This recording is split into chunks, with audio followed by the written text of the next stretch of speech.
자, 요한복음 3장 16절에서 21절 한번 보실까요? 같이 교독하도록 하겠습니다. 하나님이 세상을 제가 하고 교독할게요. 하나님이 세상을 이처럼 사랑하사 독생자를 주셨으니 이는 그를 믿는 자마다 멸망하지 않고 영생을 얻게 하려 하심이라.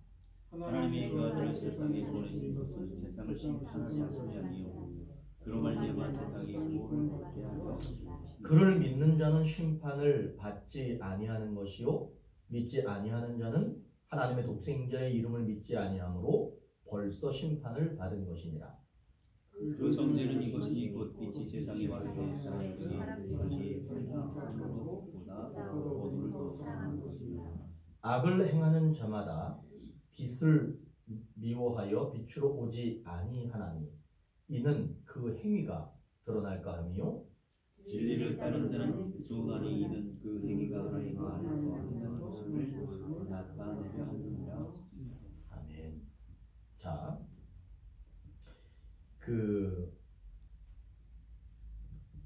성경이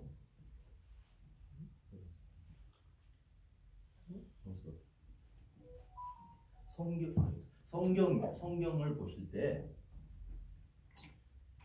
그냥 간단하게 얘기해 보면 성경의 내용이 사건으로 되어져 있는 본문이 있어요. 근데 이 사건으로 되어져 있는 거는 뭐냐면 이 내용이 원인에서 결과로 이루어지는 과정을 사건이라고 얘기합니다. 예를 들면 나병 환자가 있어요. 그런데 예수님께서 그 사람을 고침. 그러면 그 사이에는 어떤 과정이 있겠죠. 그것이 사건입니다. 두 번째는 어떤 것으로 되어져 있느냐 하면 설명 또는 해설로 되어져 있는 게 있습니다. 그러면 이것은 뭘 얘기하는 거냐면 사건을 해설하는 거예요. 여기에서 이 사건으로 나병 환자가 이렇게 이런 상황 속에 있다가 주님을 만나서 이런 과정을 통해서 그가 고침받았습니다 라고 하는 사건을 조명하는 거, 이렇게 해설해주는 그런 내용이 있습니다. 세 번째는 서신서 있잖아요. 이 서신서, 그러니까 말하자면은 내가 글을 써서 누군가에게 이렇게 전달해주는 그런 내용이죠. 그런 것들이 있는데 이 서신서는 뭘 얘기하느냐면 사건에 관한 이야기를 쓰기도 해요. 이런 일이 있었다 이렇게 쓰지요. 또 그런 일이 있었다라고 하는 것을 해설하는 걸 또 쓰기도 합니다. 그리고 사건과 해설을 통해서 자기의 고백적인 내용도 들어 있습니다. 제가 이제 오늘 지금 본문이 대략 이보다 뭐 다른 본문들도 더 있습니다. 그러나 대략 이런 것들이 주로 본문의 구조며 내용이다라고 하는 말씀을 먼저 드리는 이유는 오늘 우리가 말씀을 읽었잖아요. 요한복음 3장 16절 하나님이 세상을 이처럼 사랑하사 이거는 지금 뭐가 뜻이에요? 분명한 건 사건은 아니에요. 사건을 해설하는 거예요. 하나님이 세상을 이처럼 독생자를 보내가지고 그가 죽어가지고 그를 믿는 자마다 그런 사건이 있었는데 그 사건을 해설하고 있는 거예요. 자, 그렇다면 난이도를 설교는 쉽게 해야 된다, 본문을 쉬운 거 해야 된다 라고 할 때 사실은 제일 쉬운 본문이 사건이에요. 설교하기가 좋고 알아듣기도 좋고 하는 게 사건이 쉽습니다. 그리고 그 다음에 조금 까다로운 거는 이렇게 사건을 해설해 놓은 게 조금 어렵습니다. 그리고 이거는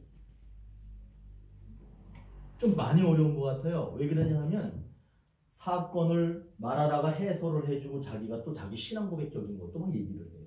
그러니까 여기가 어렵습니다. 우리가 이제 이 서신서를 지금까지 안 다룬 건 아니지만 앞으로 이제 다뤄야 되겠죠. 근데 오늘 우리가 다룰 본문은 여기에 속해 있다는 거예요. 사건을 해석하고 있다는 거예요. 오늘 본문은. 그러니까 하나님이 예수를 보내가지고 예수가 이 땅에 와가지고 죽고 어떻게 해가지고 우리가 그걸 믿음으로써 구원받고 이런 얘기를 해설하고 있는 거죠. 그러니까 요 위치를 먼저 잘 잡아야 돼. 이 본문이 어떤 본문이냐라는 거죠. 왜 그렇게 해야 되느냐 하면 사건을 해설하고 있는 내용이다라고 하는 것을 무시하고 그냥 본문으로 들어가면 하나님이 세상을 이처럼 뭐 하나님은 사랑이시다 이렇게 되겠죠. 설교가 하나님이 세상을 이처럼 사랑하다 독생자를 주셨다. 독생자를 주셨다. 그를 믿는 자마다 구원에 이른다. 뭐 이렇게 설교가 막 될 거예요. 그러나 이거 설교하는 건 아닌 것 같아요. 그러면은 뭘 설교하는 거냐? 한번 보실까요? 오늘 말씀 16절에서 17절에 있는 내용은 아주 뭐 간단하게 한번 얘기해 보면 구원, 자 그리고 구원받는 대상에 대한 이야기를 하는 거예요. 16, 17절을 보시면 하나님이 어떤 분으로 나타나느냐 하면 사랑이 꽤 있는 분으로 나타납니다. 하나님이 세상을 뭐 어쩌고저쩌고 사랑하사 그렇게 해서 하나님은 사랑이시래요. 그러니까 구원자이신 하나님은 사랑이신 거예요. 그럼 여기서 제가 하나 여쭤볼게요. 이분이 구원자니까 내가 구원했다가 맞는 것 같으세요? 아니면 이분이 사랑하셨대. 사실은 구원자이기 때문에 구원자의 권위로 특권으로 자기의 능력으로 했다라고 말하지 않습니다. 구원자의 사랑이 구원한 거예요. 그러니까 우리는 그걸 조금 디테일하게 볼 필요가 있어요. 그 다음에 또 누가 나오냐면 예수님이 나와요. 그 구원자예요. 그런데 대상이 나옵니다. 대상은 누구를 얘기하냐? 세상 그리고 사람 이렇게 얘기합니다. 하나님의 사랑, 예수, 그 다음에 세상, 그 다음에 사람 이렇게 나오는데 뭐 이렇게 나눠지겠죠. 하나님의 사랑이 구원을 하고 그리스도 예수가 구원을 하고 그 대상은 세상이며 사람입니다. 16절, 17절은 그렇게 얘기하고 있습니다. 그러면서 18절에서는 뭘 얘기하시는 것 같으세요? 우리 구정숙 목사님한테 내가 아까 자꾸 안성기 목사님 자꾸 늦게 왔다고 자꾸 뭐라 그러는 것 같으니까 질문을 해봐야 돼요. 이거 끝나고 나면 이제 또 나한테 이제 엄청 뭐라 하겠지? 자, 자, 18절은 지금 뭐 얘기하는 거냐 하면 구원의 조건을 얘기합니다.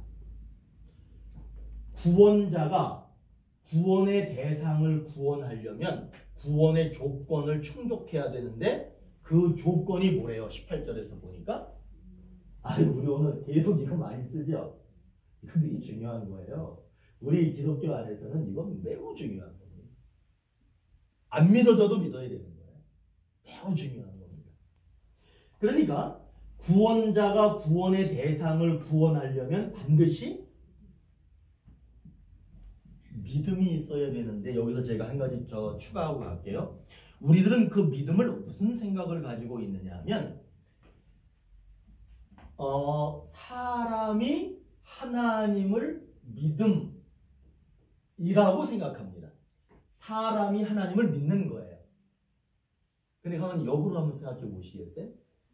사람이 하나님을 믿는다고만 해서 구원이 이루어지는 것은 사랑의 관계가 이루어지는 것은 아닙니다.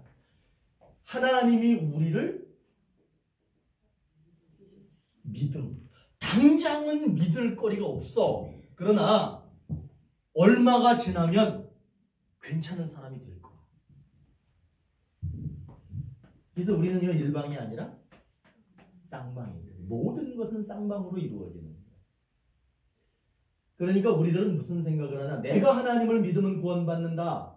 이전에 하나님이 나를 믿어주셨다는 거예요. 그래서 구원의 조건은 믿음인데 이거는 쌍방적인 믿음이다. 그 다음에 19절에서 20절에는 뭘 얘기하는 것 같아서 19절에서 20절을 보시니까 이거는 행위를 얘기합니다. 그런데 이 행위는 어떤 사람의 행위냐 하면 믿음을 갖지 않은 자와 믿음을 가진 자의 행위를 얘기합니다.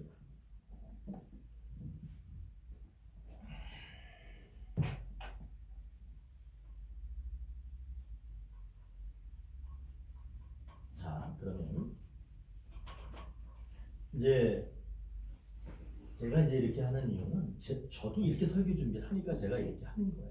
본문을 쭉 봤을 때 도대체 이걸 어떻게 해석할 거냐? 아, 이거는 사건이 아니라 사건을 경험한 사람이 해설하고 있는 겁니다.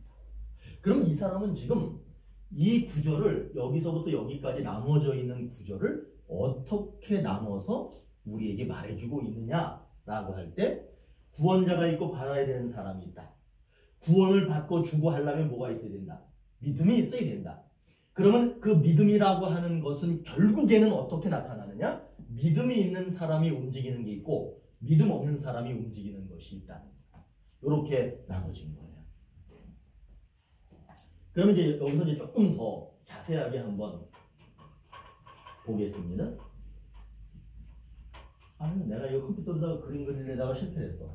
여기다가 노트에 좀 그림을 좀 그려가지는데 그거에다 1시간 가가지고 포기하고 안 했어.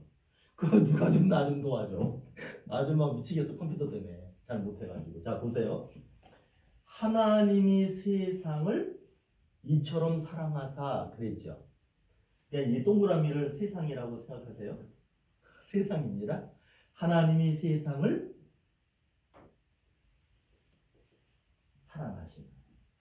이게 세상이에요. 하나님이 세상을 이처럼 사랑하사. 이게 16절입니다. 하나님이 하나씩 보면서 좀 해볼게요. 하나님이 세상을 이처럼 사랑하사. 독생자를 주셨는데 그를 믿는 자마다 멸망하지 않고 영생을 얻게 하려 하십니다. 라고 했을 때 이 세상에요. 하나님이 누구를 주셨대?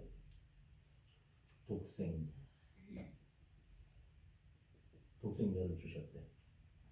그러니 독생자가 오기 전에 여기에는 두 종류의 사람이 있어요.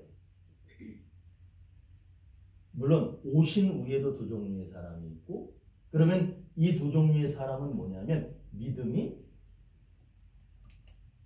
있는 사람 또는 믿음이 없는 사람. 그럼 제가 이게 못 그리는 그림인데 이렇게 그린 이유가 뭐냐면 좀 이렇게 그림을 보면 좀 쉬울 것 같아서 한번 해보는 건데, 자, 하나님이 사랑하셨다 세상을 이라고 할 때 세상 속에는 요 사람은 뭐 사랑받을 만하다라고 믿을 수가 있죠. 볼 수가 있죠. 요 사람은 어때요? 없다라고 볼 수 있죠. 그런데 성경은 그렇게 말하지 않습니다. 하나님은 믿음이 있든 없든 모든 사람을 사랑한다는 거예요. 그러니까 구원의 대상이 뭐 이런 건데 세상하고 사람인데 이 사람은 누구를 포함하는 거냐 하면 믿음이 있는 사람도 믿음이 없는 사람도. 왜? 아까 내가 이거 했잖아. 이거. 이게 뭐냐 하면 믿음이 있으니까 구원할게. 그런데 네가 믿음이 없어도 구원할 거야. 왜? 그렇죠. 그게 뭐냐면 이거이고, 사랑은 그런 거예요. 사랑은 할 수 있는 사람은 하고 할 수 없는 사람은 제껴놓고 그런 게 아니라 사랑할 수 없어. 그런데도 하는 거예요. 그러니까 아까 1억이 쉬워. 1억이 하나님께 1억 드리고선 구원받는다. 그러면 그게 훨씬 쉬워. 제 마음속에 미운 사람이 있거든요. 자기를 사랑할 수 없는 사람이 있거든요. 근데 뭐 예수의 사랑이 뭐 성령이 내 마음에 들어와가지고 나를 뒤집어 놓고 이렇게 하면 내가 그 사람을 사랑할 수 있을 거다? 아니요, 그렇지 않습니다. 잘 안 됩니다. 그게 쉬운 게 아니에요. 하나님이 세상을 구원하셨다. 그거는 하나님의 사랑이야. 그러니까는 세상을 얘기할 땐 하나님을 얘기하면서 반드시 사랑을 얘기해야 돼요. 그러면 여기서 제가 이제 여기다 써볼 테니까 어떤 건지 한번 보세요. 하나님이 세상의 구원을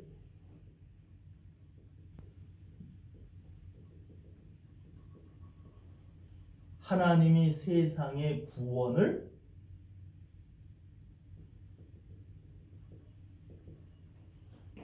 1번, 2번. 지금 이 사람하고 이 사람하고요. 여기로 가야 돼요. 그거를 볼 때 하나님이 세상을 구원하시기 위해서 구원을 주셨다.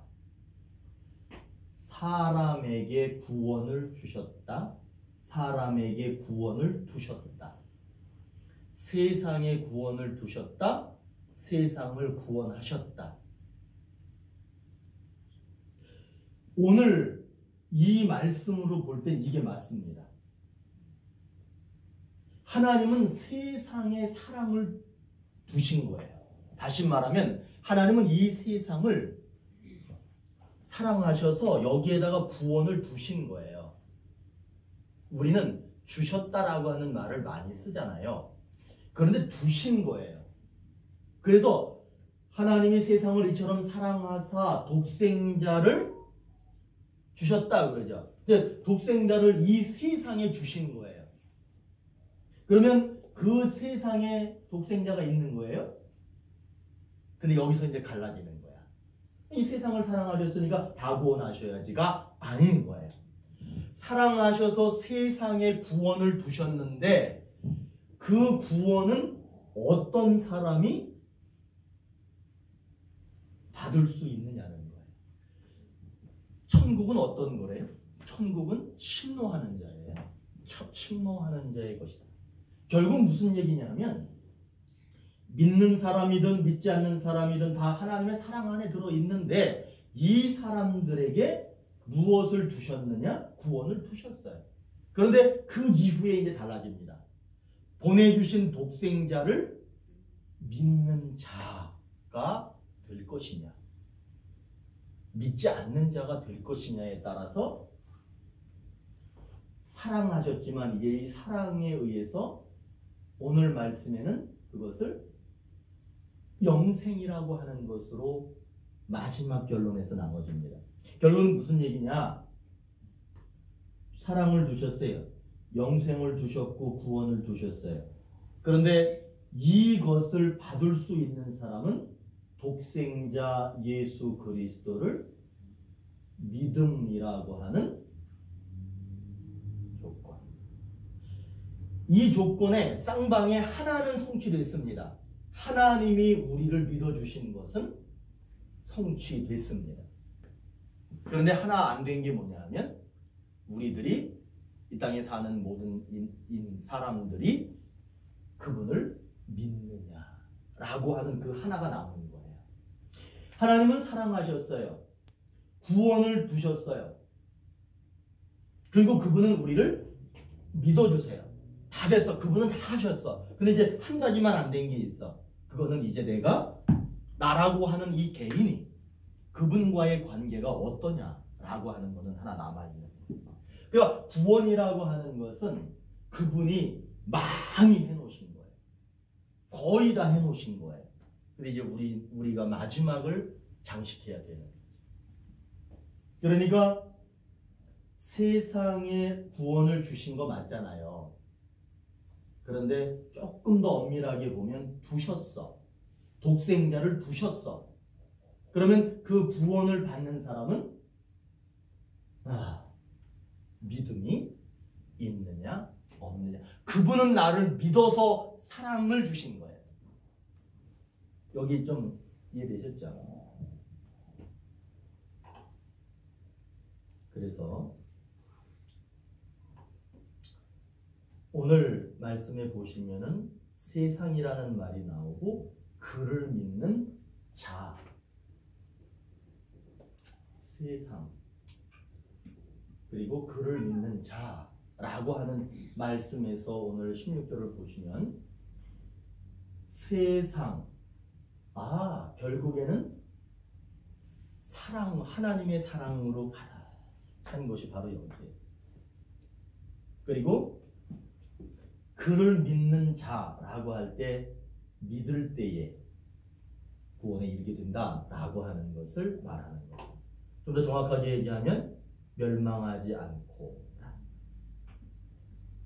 왜냐하면 하나님께서는 충분히 우리를 사랑하셨고 세상을 사랑하셨고 구원을 얻을 수 있는 모든 조건을 다 해 놓으셨어요.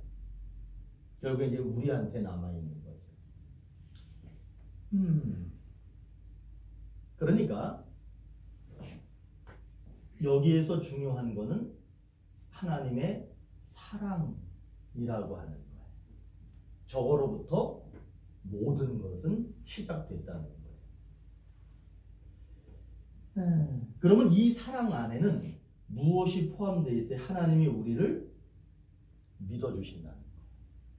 하나님이 우리를 구원하시겠다는 의지가 이 사랑 안에 다 들어있는 거예요. 우리 기독교는요, 정말 중요한 게 뭐냐라고 할 때 사랑이 중요합니다. 그러니까 우리는 서로 사랑해야 돼요.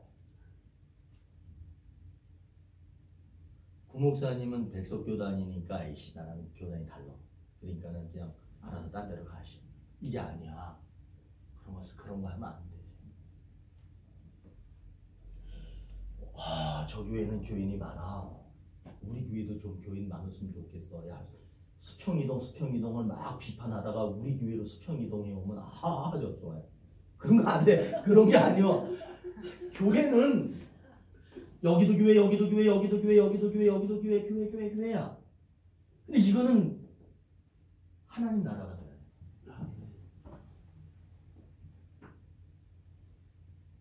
자, 그래서 이제 요거만 얘기하고 요거 넘어갈게. 하나님의 사랑은 전체예요. 전체를 사랑하셨어요. 그런데 전체가 있으면 반드시 부분이 있습니다. 그 부분에는 독생자를 믿는 믿음이 있어야 되는 거예요. 그것이 이제 오늘. 그러면서 또 거기 16절에 뭐 나와요? 이처럼이라는 말이 나와요. 근데 오늘 우리가 읽지는 않았지만 14절 한번 읽어보실까요? 부목사님 한번 읽어주세요. 14절. 모세가 왕에 뱀을 든 것 같이 인자도 드려야 하리라. 모세가, 그러니까 하나님이 세상을 이처럼이라고 했을 때 모세가 뱀을 뭐 이렇게 장대에 달아가지고서는 뭐 그거 보는 사람은 죽어야 되는데 안 죽고 그러잖아요. 살아났다 그래야 되나? 살아났어요. 근데 이처럼이라는 게 뭐야? 나도 십자가에서 나무에 달려가지고 희생한다.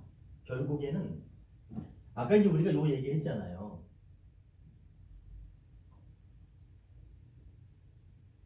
사랑에는 여러 가지 많은 뭐 어디 가다 보니까 막 뭐 에로스 뭐라는 스토르케 필레아 뭐 이런 얘기 많이 해요. 그런데 사랑에는 뭐가 있어야 되냐면 이게 제일 큰 친구를 위하여 자기 목숨을 버리는 것보다 더 큰 사랑이 없다. 이처럼 사랑했는데 자기가 죽었다는 거야. 그러면은 이 세상을 사랑하셨는데 이 세상을 사랑하는 방식이 뭐냐 하면 자기의 생명. 그러니까 아까 뭐 11조하고 뭐 예물 드리고 뭐 이거 가지고 얘기할 게 아니에요. 그런 얘기 뭐하러 해. 자, 그게 오늘 16절의 내용입니다. 그러니까 정리하면 하나님이 세상을 사랑하셨어요. 세상에 속한 거는 믿는 사람이나 안 믿는 사람이나 모든 사람을 다 포함합니다. 그런데 중요한 거 한 가지만 남았어 이제. 그거는 독생자를 믿느냐 믿지 않느냐에 딸려 있는 거예요. 그런데 그렇다고 해서 안 믿는 사람들이 아직은 구원받지 않았어. 이 사람들은 구원받지 못했다고 해가지고 이 사람들을 미워하느냐? 아니에요. 아직도 사랑은 존재합니다. 왜? 두셨으니까. 사랑을 두셨기 때문에 사랑은 있는 거예요. 그런데 뭐만 문제가 돼? 이 문제는 사랑과 이건 다른 거야. 사랑했다고 해서 구원하고 영생하는 게 아닌 거예요. 사랑한 거는 다 된 거고 모든 사람이 된 거고 영생에 들어가는 거는 독생자를 믿어야 돼. 그러니까 이제는 교인들한테 믿으면 다 된다. 하나님이 사랑하시니까 다 된다. 이런 개념들이 아니라 뭔가 조금 정리할 필요가 있죠. 자, 그러면 17절에 보니까 그로 말미암아 세상이 구원을 받게 하려 하심이라 했을 때 그는 누구냐 하면 예수님이죠. 근데 그 할 때 이처럼 희생하신 분이 그예요. 그 예수님을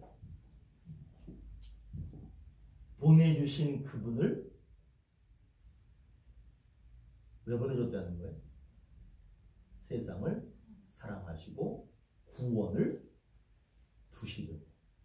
그분이 왔다는 것은 구원을 뒀다는 거예요. 그 다음에 18절에 보시면은 그를 믿는 자는 심판을 받지 아니하는 것이요 믿지 아니하는 자는 믿지 않음으로 심판을 받은 것이다. 이게 좀 재밌지 않으세요? 이 표현이? 이 표현이 매우 재밌는 거예요. 하나님을 믿는 자는 또는 믿지 않는 자는 구별하지 않고 모두 다 사랑하신다는 거예요. 그러나 구원을 얻고 심판을 받고 그런 것들은 사랑의 조건으로 되는 게 아니야. 믿음으로 되는 거예요. 목사님들이 여기서 이걸 좀 잘 생각하고 하셔야 돼. 믿음과 사랑의 관계를 잘 정리할 필요가 있어요. 사랑받았다고 해서 구원받은 것은 아니에요. 반드시 믿어야지만 가능합니다. 사랑은 그분이 하신 거고요. 믿음은 내가 하는 거예요. 사랑과 믿음이 만나야 되는 거예요. 그렇게 될 때 영생이, 심판이 없는 영생이 이루어지는 거죠. 19절에 보니까 이런 말씀이 있습니다. 어떤 사람은 빛을 따라가요. 어떤 사람은 어둠을 따라가요. 그게 왜 그러느냐 하면 그 사람이 정죄를 받느냐 정죄를 받지 않느냐 이런 개념인데, 빛을 따라가는 사람은 이제 그리스도 안에 살겠다는 거예요. 그리고 자기 행위를 따라가는 어둠의 길을 걸어가는 사람들은 예수님보다 자기를 더 사랑한다는 거예요. 그 다음에 20절에 보니까 그 행위가 드러날까 하미요 라고 할 때 자기 행위가 옳다라고 하면은 드러나는 것을 자랑하겠죠. 그러나 자기 행위가 옳지 못하다라는 것을 이미 알고 있어요. 알고 있을 수밖에 없는 이유는 뭐냐면 세상은 하나님의 사랑으로 가득 차 있기 때문에 그 사랑 안에서 자기의 잘잘못을 분명히 볼 수 있습니다. 어떤 신학자들은 그걸 양심이라고도 얘기합니다. 그러나 우리는 세상 안에서 옳고 그름을 알 수 있습니다. 칸트 같은 경우는 교육해야 한다고 얘기를 해요. 임마누엘 칸트 아시죠? 이 사람은 그 사람이 자기가 죄인인지 아닌지 옳고 그름을 교육해야지 안다고 그래. 그러니까 이 사람은 그냥 처음부터 끝까지 교육이야. 그러니까 너 오늘 집에서 나가가지고 찻길 건널 때 빨간불이 절대 건너가면 안 돼. 파란불일 때 건너가야 돼. 그거 가다가 구덩이가 이렇게 파여 있으면 그 구덩이에 들어가면 안 돼. 돌아서 가야 돼. 칸트는 계속 그렇게 교육하는 거야. 페스탈로치 아세요? 페스탈로치는 자연철학자. 페스탈로치는 뭐라고 얘기하느냐면 얘가 이렇게 밖에 나갈 때 말 안 해. 그리고 걔가 이제 가는데 보니까 거기 돌뿌리가 있는 거야. 근데 엄마가 안 가르쳐줬어. 그 돌뿌리가 있으면 거기 걸려 넘어지니까 조심히 돌아가라. 이 말을 안 해준 거야. 그 페스탈로치는 그 말을 안 해줘. 그러니까 얘가 가다가 안 배웠으니까 돌멩이 딱 했는데 지금 꽈당 넘어져가지고 무릎 까져서 피가 나는 거야. 그럼 스스로 교육된 거야. 아, 다음부터는 돌뿌리를 만나면 어떻게 해야 돼? 아, 피해가야지. 촛불을 쳐놨어 이렇게. 촛불이 막 이쁘게 막 피어나. 칸트는 뭐라 그러겠어? 너 저거 만지면 손 찐다. 너 병원에 가대. 너 화상 몇 도 입으면 너 막 큰일 나. 엄청 아파도 울어. 그러니까 얘가 이걸 안 만져. 페스탈로치는 촛불이 활 타고 있어. 그럼 어떻게 해요? 나도 그냥 그럼 지가 그걸 딱 만지고 뜨고 하고 막 눈물 콧물 다음부터 촛불 만지라고 해도 절대로 안 만져. 어떤 교육을 하시겠습니까? 하나님은 무엇을 얘기하고 계시냐 하면 교육하지 않아도 칸트를 무시하면 안 돼. 칸트를 무시하는 게 아니라 교육하지 않아도 하나님이 세상을 사랑하셔서 사랑으로 가득 채워 놓으셨기 때문에 그 사람은 교육하지 않아도 선천적으로 선언적으로 그 사람 속에는 하나님이 하나님인 것과 이 세상을 사랑하며 살아가야 되는 것을 알고 있다라고 보는 거예요. 이 해석은 칸트야. 아니 이게 뭐야? 페스탈로치야. 언젠가 또 칸트가 또 유리할 때 오겠죠? 어쨌든 그런 거예요. 그러니까 하나님은 세상을 사랑하는 방식이 뭐였느냐? 방식 또는 행위가 무엇이었느냐라고 하면 사랑이었습니다. 그러면 하나님의 사랑의 방식, 사랑의 행위가 사랑의 방식, 사랑의 행위를 그분이 하셨어요. 그러면 우리들은 이 하나님의 방식, 사랑의 방식 안에서 무엇을 생각하셔야 되냐면 그렇죠. 나는 어떤 믿음을 가져야 되느냐는 거예요. 자, 하나님의 방식, 행위라고 하는 거는요. 이게 능동적인 거죠. 수동적인 게 아니라 능동적인 거죠. 하나님의 방식으로 행위를 하시잖아요. 사랑의 방식을 보여주셨고 행위를 하셨어요. 그러면 믿음이라고 하는 거는 능동적인 거예요? 수동적인 거예요? 왜 능동적인 거예요?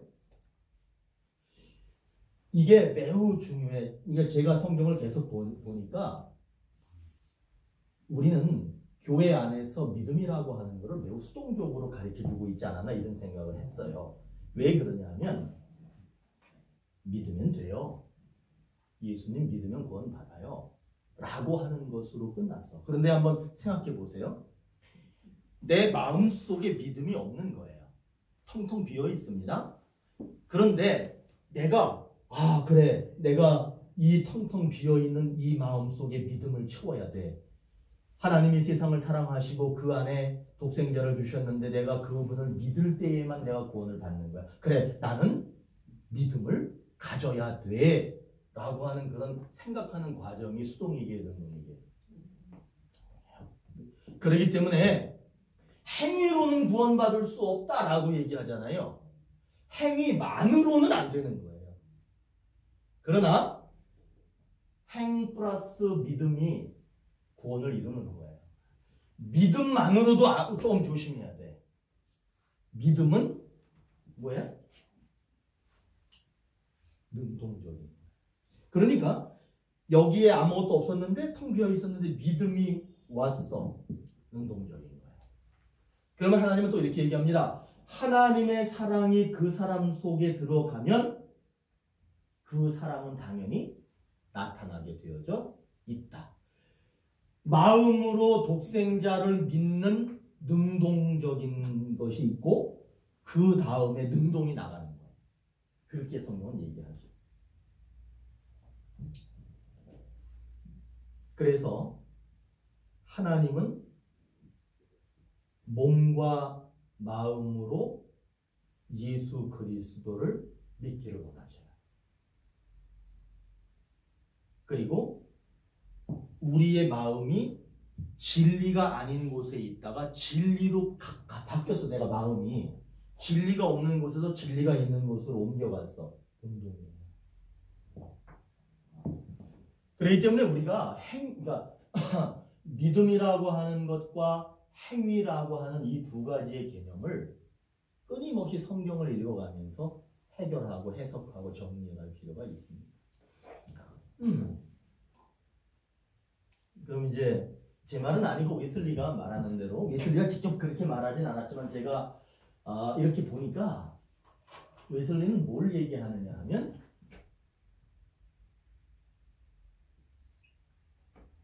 이게 행위예요. 이게 믿음이에요. 이렇게 해석하시는 거예요. 행위 안에는 뭐가 있다? 믿음이 있다. 믿음이 있는 사람은 행동한다. 이 두 가지가 구원을 하는 거예요. 그런데 우리는 행위로는 구원받을 수 없다라고 하는 말을 너무 강조할 필요는 없어. 왜 그러냐 하면 이 두 가지를 소유하려면 다 능동적이어야 됩니다. 그리고 능동을 통해서 믿음과 행위라고 하는 두 가지를 내가 가졌잖아요. 갖는 순간 어떤 일이 일어나냐면 이 사람은 믿음의 짓을 해요.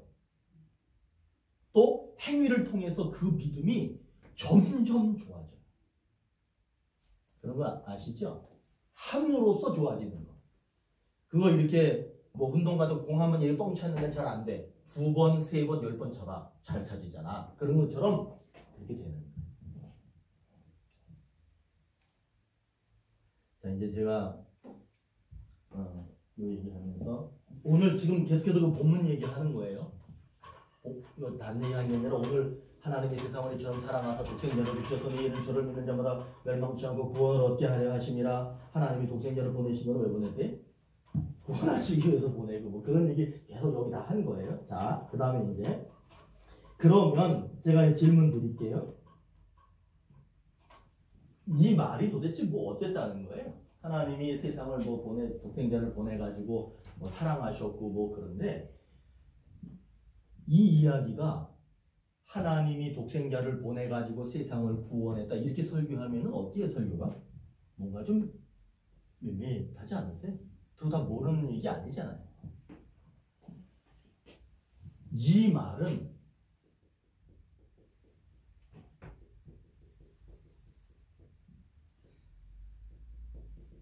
사실은 이 얘기를 하는 거예요. 그럼 한번 목사님들 저하고 대화를 좀 한번 해보시죠. 종말론적인 삶이라고 하는 것이 오늘 이 말씀에서 왜 논의돼야 되고 이 본문이 이 얘기를 하는 거다라고 해야 되느냐는 거예요. 종말이라고 하는 거는 여기서 시작되면 끝나는 여기가 종말이라고 하죠. 여기가 종말이잖아요. 여기가 시작이잖아요. 그럼 종말론적인 삶이라고 하는 건 어떻게 해석해야 돼? 저희 구목사님한테 물어봐야지. 구목사님이 잘 아시니까 한번 얘기 좀 해주시죠. 네? 알았어요. 자, 여기가 종말이면 여기도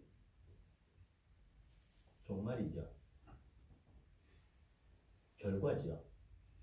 종말론적인 삶이라고 하는 것은 요 끝에 있는 거를 여기로 가져온 거를 종말론적인 삶이라고 하는 거예요. 그러면 이 땅의 모든 그리스도인들은 종말론적인 삶을 살아야 됩니다. 종말론적인 삶이 아닌 그냥 종말을 바라보는 사람들은 어떻게 보느냐 하면 이때를 향해서 달려갑니다. 그리고 이때가 언젠가는 올 거야 라고 그렇게 생각하면서 갑니다. 그러니까 이 사람은 마지막 종말에는 심판이 있으리니 이 심판을 기다리면서 심판을 바라보면서 계속 가는 거예요. 그래가지고 이제 여기에 도착했어요. 그랬을 때 이 사람은 이제 기다리는 거야. 나는 여지껏 10년, 20년, 50년, 100년을 걸어왔